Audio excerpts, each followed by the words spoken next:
ये कहानी बारिश की रात एक युद्ध क्षेत्र पर शुरू होती है। लाशों के पहाड़ के ऊपर किन फेंक था जो 100 गुना तेज उम्र बढ़ने के प्रभाव में था। फिर भी प्राचीन भगवान के अवशेषों को साफ करने में सफल रहा। खंजर पकड़ने वाली एक महिला ने चिन फेंक की तारीफ की और निर्णय की आंख नामक दिव्य कलाकृति लेने का फैसला किया। कइन फेंक घायल और मृत्यु के कगार पर ने अपनी बहन कइन श्याओयू से पूछा कि वह उसे धोखा क्यों दे रही है। ठंडे स्वर में किन श्याओयू ने स्पष्ट कर दिया कि किन फेंक सिर्फ एक दत्तक पुत्र था जिसे उसके माता पिता ने अपनाया था। वह उसे अपना भाई नहीं मानती थी क्योंकि उनका खून एक जैसा नहीं था। एक सुनहरे बालों वाला व्यक्ति जिसका नाम सॉन्ग फेई था प्रकट हुआ और कहा कि किन फेंक उपयोगी साबित हुए थे। उसके कंधे पर हाथ रखते हुए और दिव्य वस्त्र को पकड़ते हुए वह मुस्कुराया और किन फेंक को धन्यवाद दिया क्योंकि उनके बिना किन शियाओ युआन वह कभी दिव्य वस्त्र प्राप्त नहीं कर पाता। कहिन फेंक की पूरी उम्र एक ही बार में खत्म करने के लिए उसने आत्मा चुराने वाली तलवार पाने के लिए कड़ी मेहनत की थी जो अब उसके शरीर में धंसी हुई थी। उसने पूछा कि क्या कहिन फेंक को उसकी अलविदा की भेंट पसंद आई। कहिन फेंक ने अपने माता पिता के गुजर जाने के बाद कहिन शियाओयू को पाला था, उसे स्कूल में मदद दी और तब भी जब खेल दुनिया पर आया उसने उसके लिए अनगिनत बार अपनी जान जोखिम में डाली। लेकिन अब जब उसने देखा कि उसने उसे धोखा दिया है तो उसे एहसास हुआ कि उसने उसकी गलत पहचान की थी। किन शियाओयू ने स्पष्ट कर दिया कि उनके माता पिता की मृत्यु के बाद किम फेंक उसके जीवन में दखल देता रहा, उसे आदेश देता और नियंत्रित करता रहा। पहले जब सॉन्ग फेई और उसे उसकी सुरक्षा की जरूरत थी तब वह कुछ हद तक उपयोगी था, लेकिन अब जब उनके पास दैवीय कलाकृति थी उसके लिए उनका कोई और मूल्य नहीं था। सॉन्ग फेई कन फेंक पर झपटा उसकी जान लेने के लिए यह वादा करते हुए कि वह किन शियाओयू का अच्छी तरह से ख्याल रखेगा। जैसे ही मृत्यु करीब आ रही थी किन फेंक ने वादा किया कि वह उन्हें इससे बचने नहीं देगा। जैसे ही वह वाक्य पूरा करने वाला था सॉन्ग फेई ने उसकी जान ले ली। 2025 में वह अभिशप्त खेल आया जहां एकमात्र मुद्रा जीवन काल थी। मरने से जीवन काल की हानि होती थी जबकि राक्षसों को मारने से जीवन काल प्राप्त होता था। खिलाड़ी जीवन काल खर्च करके अपनी गेम की क्षमताओं को वास्तविक दुनिया में ला सकते थे। मजबूत लोग अपने हाथों से टैंक को कुचल सकते थे, तलवार से हवाई जहाज काट सकते थे और अपने शरीर से परमाणु विस्फोट सह सकते थे। उस क्षण से दुनिया नाटकीय रूप से बदल गई और अराजकता फैल गई। वह अपनी बहन के साथ जीवित रहने के लिए लड़ा, अनगिनत कठिनाइयां सहते हुए मुश्किल से वैश्विक ताकतवरों की शीर्ष 100 की सूची में प्रवेश कर सका।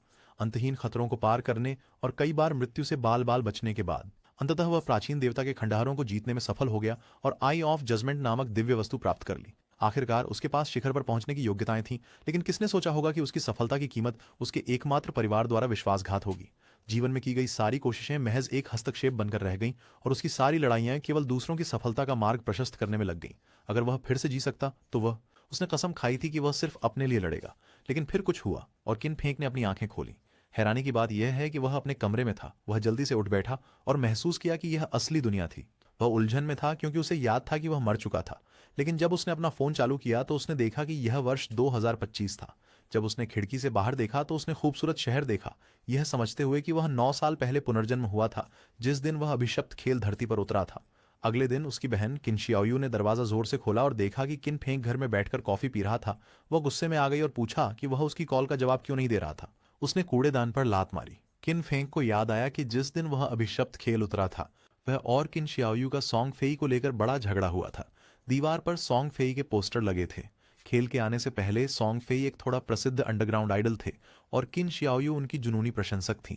सॉन्ग फेई सतही रूप से तो बहुत आकर्षक लगता था, लेकिन वास्तव में वह एक पूरा धोखेबाज था जिसने कई अपने प्रशंसकों को बेवकूफ बनाया, उनका पैसा और उनका फायदा उठाया। और चिन शाओयू को ठगे जाने से बचाने के लिए चिनफोंग हमेशा उसे उस लड़के के साथ घुलने मिलने से मना करता था।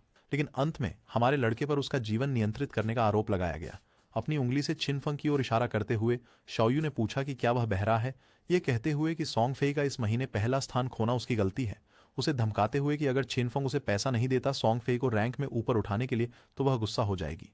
ठीक उसी समय ठंडे भाव के साथ चिनफंग ने उसे जोरदार थप्पड़ मारा जिससे वह जमीन पर गिर गई। उसके गाल सूज गए और उसकी नाक से खून बहने लगा और उसकी आंखें आंसुओं से भर गईं। वो विश्वास नहीं कर पा रही थी कि चिन फेंक ने उसे मारा है। तीव्र दृष्टि से चिन फेंक ने स्पष्ट कर दिया कि उसके पास न तो बहस करने की इच्छा है और न ही समय, चेतावनी देते हुए कि अगर वह बहस करना जारी रखेगी तो उसे बल का उपयोग करना पड़ेगा। वह उसका मुंह तोड़ने वाला था। उसने उसका क्रेडिट कार्ड उसके सिर के ऊपर फेंक दिया और कहा कि यह वो पैसा था जो उनके माता पिता पीछे छोड़ गए थे, और चाहे कितनी भी कठिन स्थिति रही हो इन सभी वर्षों में अपने माता पिता के खातिर उसने तय किया कि वह उसका स्तर नहीं गिराएगा। लेकिन उसने एक बात स्पष्ट कर दी, आज से उसकी जैसी कोई बहन नहीं है। शियाओयू रोने लगी और खुद को गुस्सा करने से रोक नहीं पाई।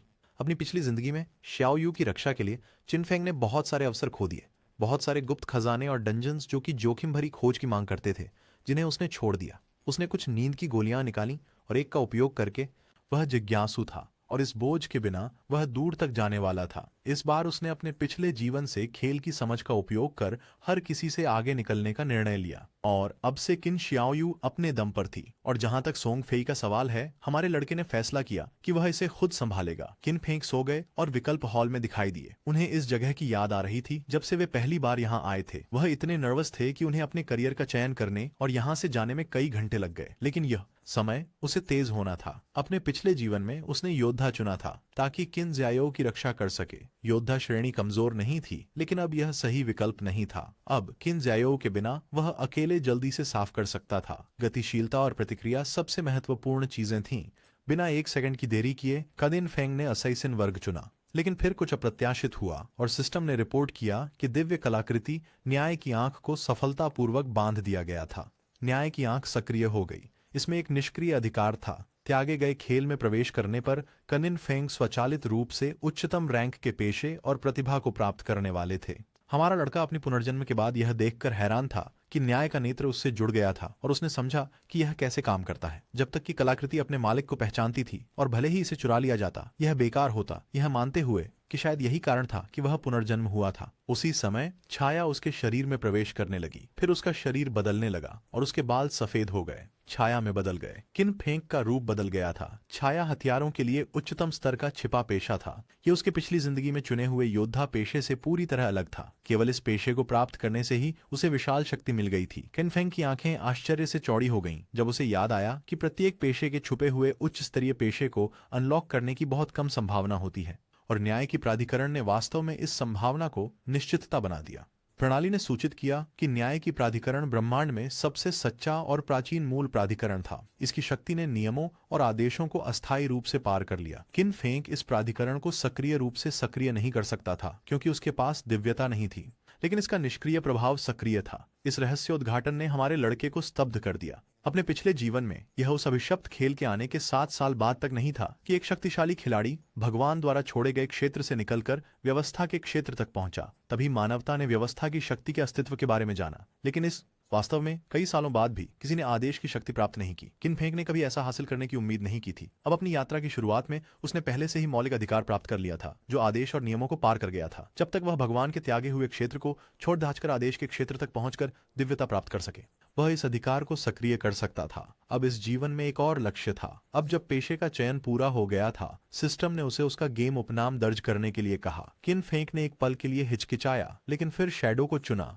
क्योंकि उसका पेशा जन्मा था। किन फेंग को भगवान के छोड़े हुए क्षेत्र में टेलीपोर्ट किया गया। यह एक तबाह भूमि थी जिसमें अनगिनत राक्षस थे। उसे सावधान रहना था क्योंकि राक्षस उसे फाड़ने और उसकी आयु चुराने के लिए तैयार थे। कोई शहर छोड़ सकता था, राक्षसों को मार सकता था और विनिमय योग्य जीवन काल कमा सकता था, लेकिन अगर वे खेल में मारे गए तो उनका आधा जीवन काल खो जाएगा। दोनों व्यापार योग्य और गैर व्यापार योग्य। कचिन फेंग शेल टाउन में था, जो एक सुरक्षित क्षेत्र था। यहाँ कोई राक्षस नहीं थे और खिलाड़ी एक दूसरे पर हमला नहीं कर सकते थे और जीवन अवधि के नुकसान की गति 1 से गुणा थी। कई लोग इस खेल में खींचे गए थे। कुछ ने खाने के बाद झपकी ली थी और कुछ अन्य लंबी कामकाजी दिन के बाद सो गए थे, केवल इस जगह पर पहुंचकर समाप्त हो जाना। सभी की नजरें किन फेंग पर टिकी हुई थीं। कोई नहीं जानता था कि उसका पेशा क्या था और न ही यह क्यों उनके पेशे से इतना अलग दिख रहा था। खंजर देखकर कुछ लोगों ने महसूस किया कि वह एक हत्यारा था। जल्द ही विभिन्न देशों के शक्तिशाली व्यक्ति एक के बाद एक दिखाई देने वाले थे, जो इस दुनिया के आदेश को फिर से स्थापित करेंगे। अगर किन फेंग उनसे आगे निकलना चाहते थे तो वे इंतजार नहीं कर सकते थे, क्योंकि अभ्यास किसी का इंतजार नहीं करता। तभी 3 आदमी और एक धनुर्धारी शहर वापस टेलीपोर्ट किए गए। आप देख सकते हैं कि यदि मॉन्स्टर हंट के दौरान खिलाड़ी मर जाते तो वे शहर लौट आते। खिलाड़ी गुस्से में थे और घबराए हुए थे क्योंकि जंगली मॉन्स्टर बहुत मजबूत थे। एक ही बार में राक्षस ने उनकी सारी जीवन शक्ति छीन ली थी। वे एक कमजोर स्तर 1 के क्रॉलर से लड़ रहे थे, लेकिन फिर भी वे मिलकर उसकी केवल 1/3 सेहत ही कम कर सके थे और अब वे मर गए थे। उनकी उम्र आधी रह गई थी। उन्होंने आर्चर लिजी से पूछा कि अब क्या करना चाहिए। किन फेंग ने उसे देखना शुरू किया और याद आया कि आर्चर छोटे धनुष से शुरू करते हैं। उन्हें समझ आया कि वह भी एक छिपा वर्ग है। लिजी ने देखा कि किन फेंग भी एक छिपा वर्ग है। उसने एक सौम्य मुस्कान के साथ पूछा कि क्या वह साथ मिलकर टीम बनाना चाहता है। बाहर के राक्षस वाकई में बहुत ताकतवर थे और वे उन्हें अकेले नहीं संभाल सकते थे। उसकी टीम को पहले ही एक बार समाप्त कर दिया गया था, इसलिए उनके पास अनुभव था। किन फेंग ने इनकार कर दिया और अपने रास्ते पर चलता रहा। लिजी के साथी उस पर हंसे जब उन्होंने देखा कि वह पेशेवर होने का दिखावा कर रहा था। पांचों मिलकर राक्षस को हरा नहीं सके थे, इसलिए उसके अकेले ऐसा करने का कोई तरीका नहीं था। उनके अनुसार किन फेंग मौत की तलाश में था। लिजी ने सिस्टम का उपयोग करके देखा कि किंग फेंग का उपनाम शैडो